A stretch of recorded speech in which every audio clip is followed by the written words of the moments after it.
All right, let's just jump right into this. Andrew Tate. Long time. I know, it's been a very long time. Very long time. Actually, I met you downstairs at the Ritz. Correct. George and I were engaged at the time. Yep. And I probably was very swept up in George and barely got time to talk to you, but I do remember you being very polite. So it's interesting to fast forward to today, and you were very much in the UK circuit. Yeah. Now it seems like your celebrity is kind of really hitting the US market. They're kind of finding you for the first time, digging up a bunch of old clips, and there's a lot of pressure now on conservatives to say something really awful about you. There seems to be a pressure on everybody on all sides to say something awful about me. I kind of feel like I've been placed in a position where there's always someone attacking me new each day. But I guess I was built for it because it doesn't bother me like it should, perhaps. You seem to be doing pretty well given the circumstances. I know the truth in my heart, and I know that what I say is the truth, and I understand very well the internet and how it works. And I also think I'm perspicacious enough to understand there's certainly a degree of weaponized virtue and perhaps a degree of jealousy and perhaps a few other things that are involved in all of these attacks. I don't believe that people who sit and attack somebody for their past, especially something from so long ago, are genuinely virtuous. I don't think it's about virtue. I think it's about, well, I can get some clicks this way, or I can get some views that way, or he did the biggest interview ever, or whatever it is. There's certainly some other motivations. And I don't want to say water off a duck's back. I don't want to come across as arrogant. However, I do believe that since the dawn of human time, every single king with any kind of empire was constantly at war. And I think if you're going to become one of the most famous people on the internet, you're going to be at war. And you'd be a fool to become massively influential and then cry about the fact that you end up in constant battles. It doesn't matter if you're Napoleon or Charlemagne or Genghis Khan. There's always someone prodding the edges of your empire, trying to find weakness, see what a little bit of land they can take. And I think it's always been the same. And right now, I guess you could say, to a degree, I certainly have an empire and I'm massively influential. And there's a degree of, I wouldn't say jealousy, but there's certainly some ambitious people who are trying to damage it. I think that's what it is. So I did see a mashup clip that we're not going to show because I thought it was unfair. I will say that. Yeah. Only because there was no context provided to the clips. It was just an extract of something that you said that 10 years ago. Some of them were literally 10 years ago. Yep. Didn't know what year it was from, didn't know who you were talking to, didn't know what context it was. And I've been victimized online by something like that before, where somebody takes something abstract and says, well, this is what must be what she means, until they're provided the full context of the clip. Yeah. And I also take exception to, I think, digging back 10 years. I don't know who could survive that litmus test. I'm 34 years old today. Yeah. 10 years ago, today I speak to my audience. I talk about, they call me puritanical. I talk about, not drinking. Yeah. I think the biggest change has been becoming a mother. Yeah. And it would really be unfair if we went and found Candace at 24 years old, liberal, dancing at One Oak and said, well, look at these clips of Candace Owens. Fortunately, I had no cameras in my face 10 years ago. Yeah. You somehow did. So I think it's a bit unfair. I also think that some of the critique that is coming your way is coming from people who are well-intentioned, like they actually don't perceive maybe perhaps, okay, this is 10 years ago, what the context is, has he changed since? So I will ask the question, and we are going to get into some of those clips. You said you're an open book. Yeah. How have you transformed? And I've seen changes just, I think, in the last 5 years. Yep. Who are you today? How have you transformed? That's a very good question. It's also very important when you talk about Candace from 10 years ago. The idea that you did something 10 years ago, which you would no longer agree with, is one thing. But the second thing, to come along to the conclusion that you now have no value to add to the world would be massively unfair, right? Everybody changes, and that's fine. I'm not the kind of person who's going to sit and apologize for his past. I believe all's well that ends well. I believe we're humans and we grow and we learn. I'd be a fool and I'd be disingenuous to sit here and pretend I was sorry for something I did in the past. And I'm not going to do that. I'm going to be very honest to everyone at home. I've talked at length for a very long time about my history and the fact I used to run a webcam business, and I don't feel guilty for that. I know that's maybe what they want from me. I don't feel sorry for that. I've never hurt anybody. It has nothing to do with my current criminal case. Everybody who worked for me was very positive. In fact, my number one supporter is currently online, and my best lifelong friends and some of the letters I got in jail were from people who worked for me at that time. And I had a business, and I'm not going to sit here and try and pretend that I feel guilty or I feel sorry for that. I'm from a low income background. I did what I had to do to survive. And truthfully, all in all, being very honest, I don't think what I did was really that bad. And I want to say that. And I know people are going to lose their minds for it, but I didn't sell drugs. I didn't kill anybody. I mean, what did I do? I found a gap in the market and I helped some people organize some accounts on an internet website. That's what I did. And they're going to try and criticize me and crucify me for the next 100 years because of it, because of clips that were made 10 years ago. I think it's disingenuous, and I don't think anyone actually really cares about the virtue of it, because nobody who was involved in my life back then is complaining about anything. I think it's just an attack on me. And certainly we learn and we grow and we change, but it's very interesting how hypocritical the idea of looking at somebody's life over such a long period actually is. I mean, we can look at Donald Trump, right, who I'm a fan of. I guess I know you've had your ups and downs with him, but in the conservative sphere, he's pretty well respected. Donald Trump used to own the Miss Universe pageant. Are we going to criticize him? Are we going to crucify him? What about the girls he had in Miss Universe who decided to go on and do Playboy magazine? Is he a bad person now? Why? Now, that's not Christian values, right? People are messy and life is messy and nothing is completely clean. And this idea that you're going to find somebody and 10 or 11 years ago, they did something which might even be slightly distasteful, not even illegal, and you're going to crucify him forever. I just don't believe that's genuine virtue. I think it's just an attack. I do think what's happening right now is they are wrongly conflating you having run a webcam business, however long it was ago, to the criminal cases happening in Romania. And this is why I interjected in my voice when people were saying, he's not a conservative, he's not a Christian. I don't understand why Christians are giving him a platform. And I'm very sorry to interrupt. I'm very sorry to interrupt you. But yeah, I will say right now, I would never consider myself a conservative from that standpoint. Right. I'm a rational actor. I'm a reasonable person. I'm intelligent. I use my brain. And I guess that makes me align with many conservative issues overall, because the other side have lost their minds. I don't wake up and stand there as a conservative figure. I don't consider myself a conservative figure. I've just ended up aligning with them on a lot of core issues because I'm a forward-thinking, rational person. But I'm certainly not I don't stand up and say, hey, I'm a conservative. I'm not interested in whether the conservative want to embrace me from that perspective or not. I have no interest in that. I wasn't even particularly political until my recent debacle, where I realized a lot of things about the world and how avoiding politics will not save you, unfortunately. Yeah, that's one of the things I pointed out. I said, he's never said he was conservative. Why are we? He is not identifying as a Christian. So why are we suddenly using that as whether or not a Christian, a conservative, can put him on a platform and talk about something that is relevant? And something that is relevant is whether or not you are being wrongly or unfairly persecuted by a government. Yeah. I have spoken on my platform after examining the charges against Harvey Weinstein. He's clearly not a conservative. He's about as far left as it really gets. Yeah. But that doesn't mean that I don't have an interest in whether or not he's guilty or not guilty, and whether or not he was persecuted because of a overtly political movement like Me Too. So I do not like that these things are being conflated, but I want to park that aside, because we are going to get into your case, and just stick with what you just said about the webcam business. So you say you don't have any guilt for it. I'm not sorry. I don't operate in that frame. I don't think it's an intelligent way for a man to go through life to say, I'm sorry. At a younger age, I did the best I could possibly do, and I did the best I believed at the time. And you grow from it and you learn. And perhaps there's times in your life where you look back and think, well, maybe I would have done this differently, because hindsight's always 20/20. But every rapper sold drugs. Like, you get to a certain stage in your career where you no longer sell drugs and you don't do it anymore, but that's part of the life journey, and life's messy. And I'm not going to sit here and apologize to any conservative who wants to sit me down and try and give me some moral high ground garbage. I'm not going to listen to it. I had a very rough upbringing, a very tough life, and it could have been so much worse in so many ways. I've done nothing illegal. I've never hurt anybody. Everybody who was involved in my life back then are massive supporters of me. And I think it's very hypocritical for someone to sit, look at a situation they were not involved in and don't understand, look at old clips taken out of context, and then tell me and a whole bunch of people who were in my life who were all perfectly happy that something bad happened and something wrong happened. I don't think that's genuine. And for that reason, I'm not going to sit and be preached to by these people who are imperfect themselves. Everybody's imperfect. And another thing that's really important, we talk about Christian values. I also think that I find it very interesting and ironic that I'm somehow the problem, and these Christians feel like they need to come and attack me now in the name of Christian values. I think Christianity has much bigger problems than Andrew Tate in some old clips. I think they have much bigger problems that are happening in their churches on a daily. I think you can go to a Christian church in a lot of America and be very disappointed in what you've seen. I don't think I'm the problem with Christianity. And yeah, it's very interesting. But there was a webcam company, and I've talked about it at length on many different podcasts. I had a business. Many girls on there were perfectly fully clothed and would paint pictures or sing and dance and laugh. I've talked about this at length. I've had nothing to do with it for 10 or 11 years, and nobody was ever hurt. And I am not sorry for it. I don't see why I should be. Okay.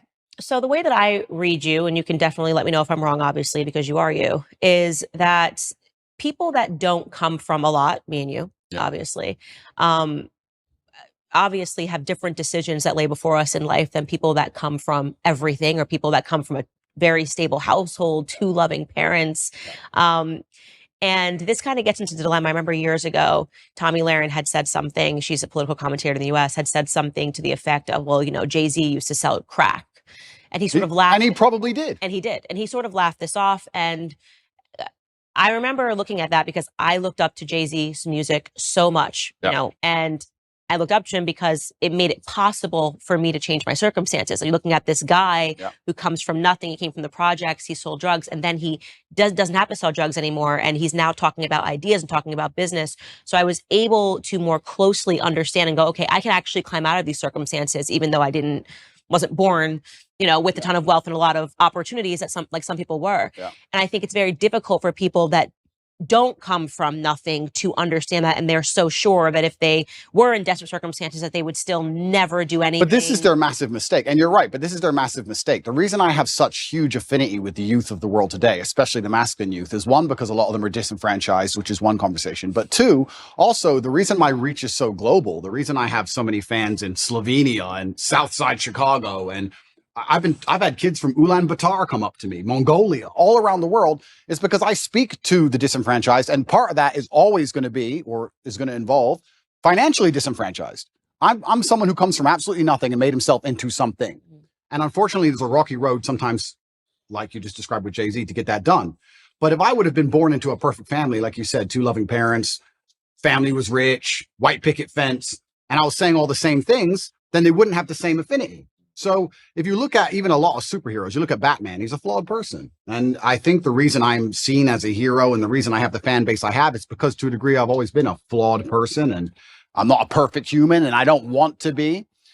And I think that actually adds a lot of credibility to my character as a whole, that I've become the kind of person who believes he can add value to the world. And just like you said with Jay-Z, he changed. And the biggest thing for me personally, though, truthfully, and I want the whole world to understand this, I've been forensically analyzed by multiple different federal agencies from different countries for the last 17 months, analyzing every aspect of my entire life across the last 10 to 15 years. And what did they find? An old YouTube clip? That's the worst they could find. No sexual perversion, no drugs, no genuine criminal acts. They found something semi-immoral in a YouTube clip. And I would actually challenge anybody who wants to throw stones at me to go through the same level of scrutiny I have been under. And let's see what they find in your life. Because I guarantee anyone who's watching this right now, you sit there, you have a secret in your closet. You have a skeleton that you don't want anyone to know about, and they would have found it. So what's the worst thing that they found about me, considering I've been the most attacked man in the world for 17 months? An out-of-date YouTube clip? An out-of-context YouTube clip? Is that the worst? I think it's crazy that people aren't even sitting there and going, okay, this guy's been absolutely attacked and from every single angle, and this is the worst they could possibly drag up. Right. So I agree with you.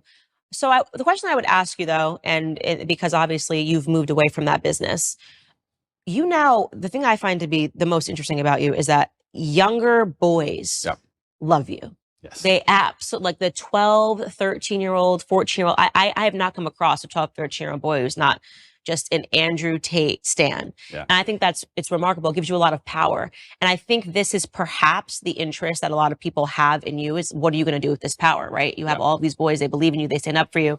And that is why it becomes important to state, I'm not sorry that I lived this. I don't think I would say that I'm sorry for anything decisions that I made when I was young either, because this is the deck of hands that I was given. What do you want me to do? Yeah. But at the same time, I do try to, now knowing that I have such a following of a lot of young ladies that follow me, say like, listen, I did the idiot stuff, so you don't have to. Power and responsibility go hand in hand. And that's the thing that's so interesting, these out-of-date clips, and they want to talk about these things from 10 years ago. At the time when I was talking to camera, those videos were made for private circulation initially. Secondly, I wasn't trying to educate the world on anything back then. I didn't have the kind of power and influence I have back then. The way you say something to a video which has 50 viewers has to be different than the way you say something to a video that has 50 million viewers. Mm-hmm. Power and responsibility absolutely go together, and I understand that very well, and I understand the power I have. And I do believe I'm now an absolute force for good in the world, and I'm far more careful with how I'll project myself with certain ideas. Absolutely agree, completely. But that's the thing that's even so crazy about all of it. These old videos everyone's so concerned about wouldn't even circulate if my haters weren't constantly trying to use them against me. They'd be disappeared into the history of the internet. I don't know where these things come from. I don't know where they were found. I don't know where they are. It's kind of crazy. A lot of people are making all these constant attacks on me, and I don't watch a lot of it. I'll have to be honest with you, Candace. I don't watch all of it, but a lot of the videos are so outdated. The only reason they even exist now is because my haters are so desperate trying to take me down. They don't have any concern for them being seen because they wouldn't be circulating them otherwise. So yeah, absolutely. Power and responsibility go hand in hand. And I do believe that I now have a huge platform, and with young boys, they're exceptionally interested in my case. I do believe to a degree I'm an anti-hero. I do believe to a degree that the harder I'm attacked, the more credibility is given to me in the eyes of my fans.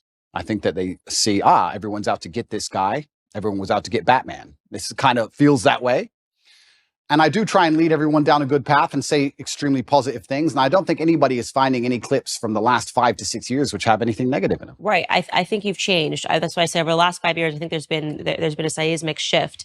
And speaking to boys, like younger boys, I think one of the things that they're really suffering from, I get tons of responses rather unexpectedly whenever I talk about the topic of pornography on my show. And it's one of those things that, again, if you found Candace 10 years ago and you asked me about pornography, and by the way, this was actually implanted into my head from a health school, like from health education, where they would say pornography is healthy, people should watch pornography, people should engage in pornography, it's okay if you're in a relationship for you to watch pornography.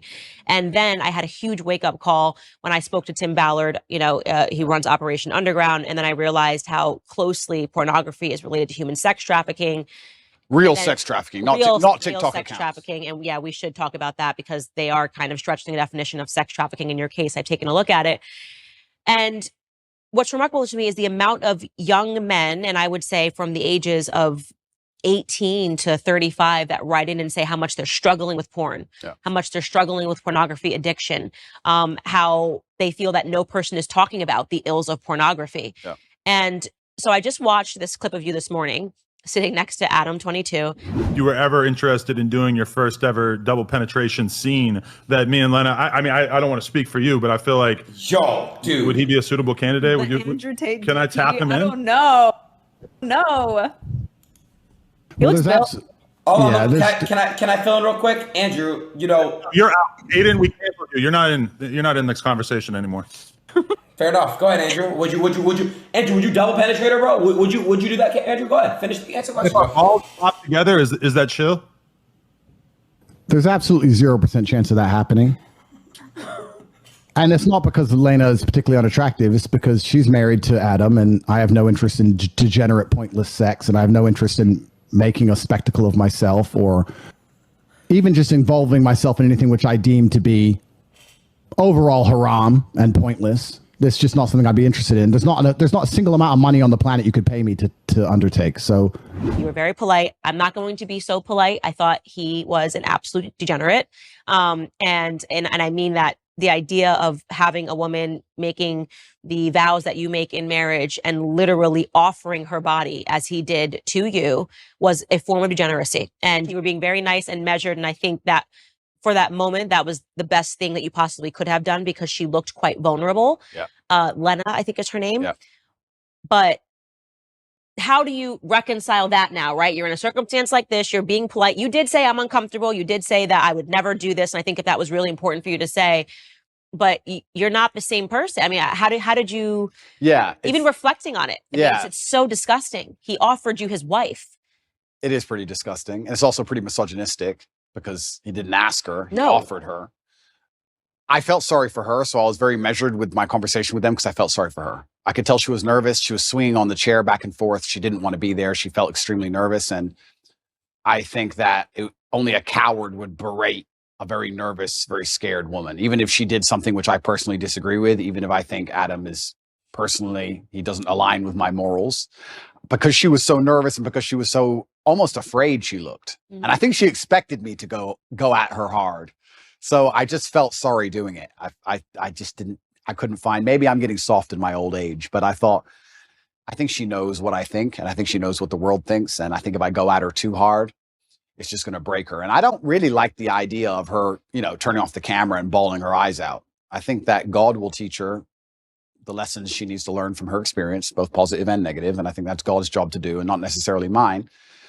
But yeah, it was certainly uncomfortable, and it shows how degenerate the world is becoming. And pornography as a whole is simply just, I think it's an effect. I think it's a tool which is used to ensure that the male populace stays as docile as possible. I don't think that any of the things that are happening to the male population are accidental. I think that keeping us as docile as possible is very interesting for the people who are in charge of the world, because we're the warrior class. At the end of the day, it's going to boil down to the men who are going to stand up and actually do something about anything at some point in time.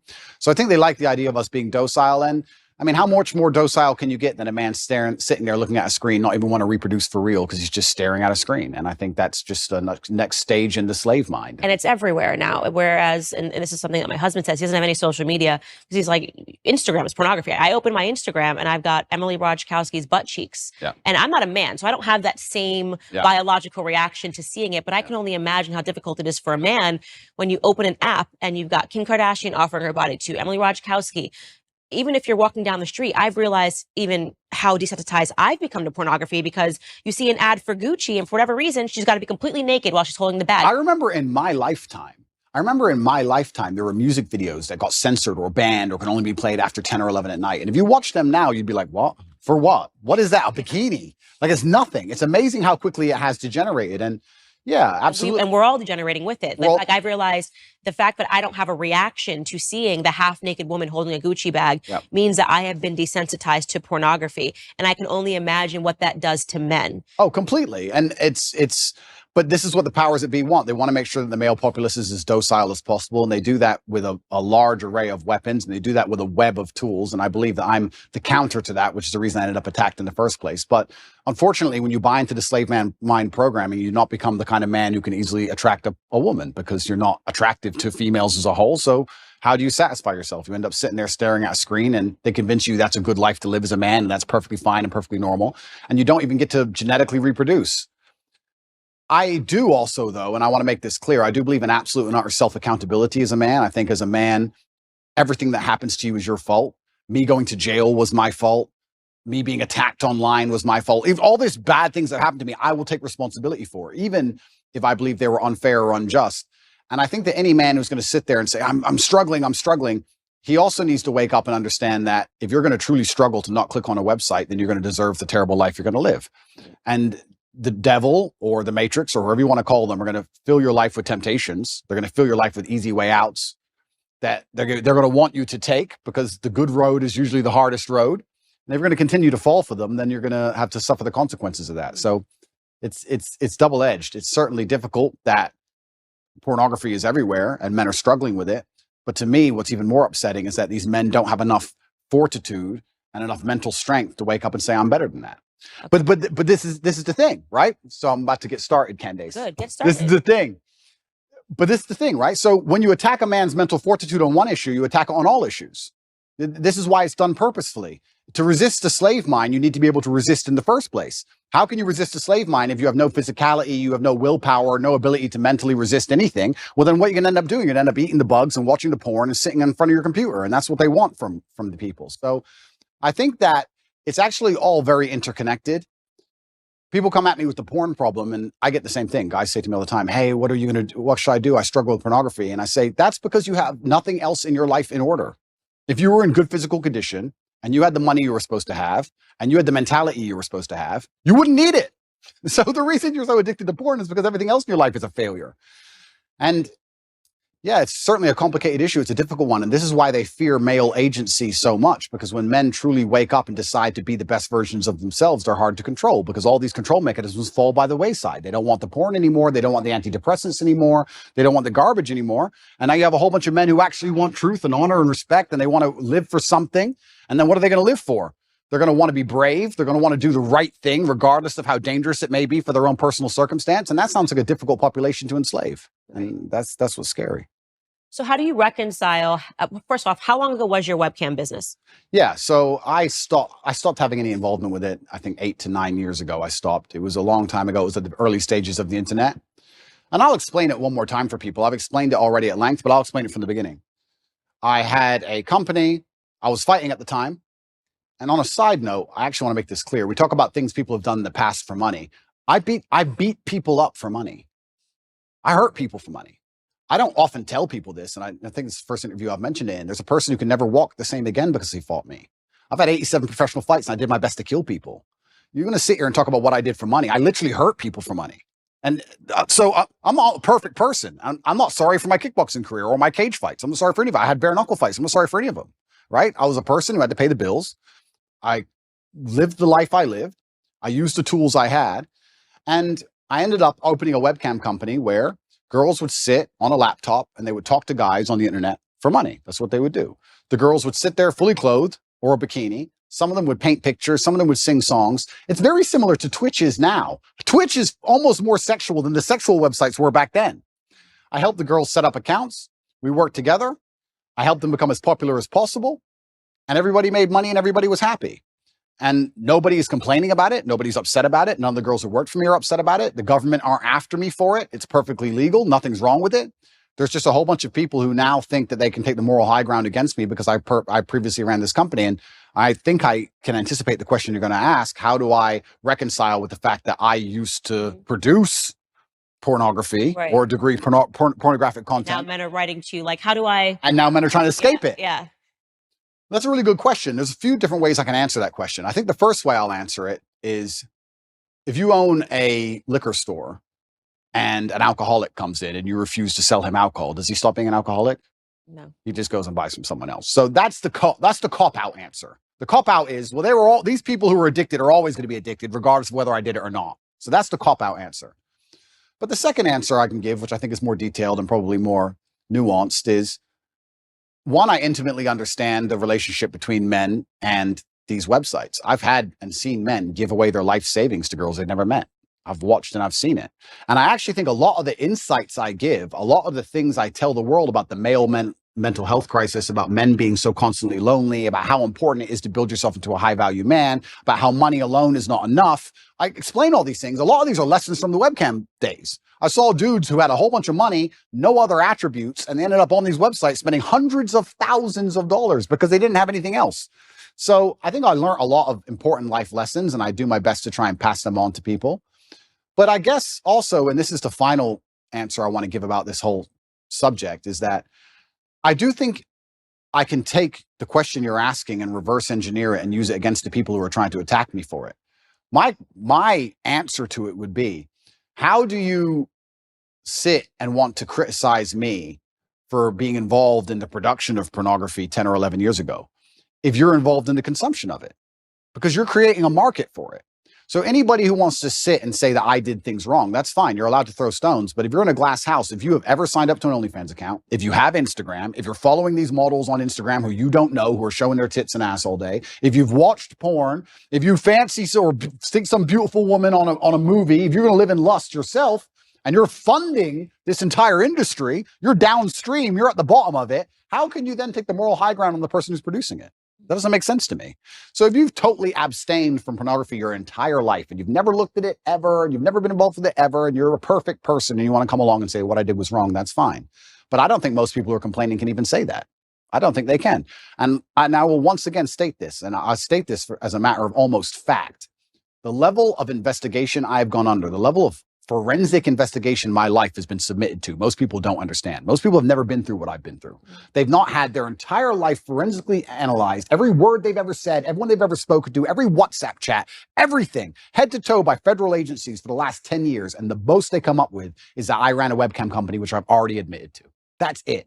Take these people who criticize me and see how many porn websites they've been on. Get their laptops, see the they've Googled, see who they've spoken to. Like, it's all massively hypocritical. I do understand that some people would hear that and go, oh, you know, he's a bad person, etc. I don't think I was a bad person. I never hurt anybody. I think I could have done much worse things. I know many people from my circumstances who did many things worse than what I did. And all in all, I'm not going to sit and pretend I'm sorry for something I'm not sorry for. And I just want to make it clear to the world that, like you said, people come from different backgrounds and people grow and people change, etc. But I also look at the world in a different way. I think that we're all constantly doing our best I think I'm doing the best I can right now. When I'm 55, I might watch this interview and think I'm an idiot, right? And I think we're all constantly doing our best. And I did the best I could do at the time. And I don't think it makes sense for me to hate past me for doing his best. I just don't think that's a very constructive mindset.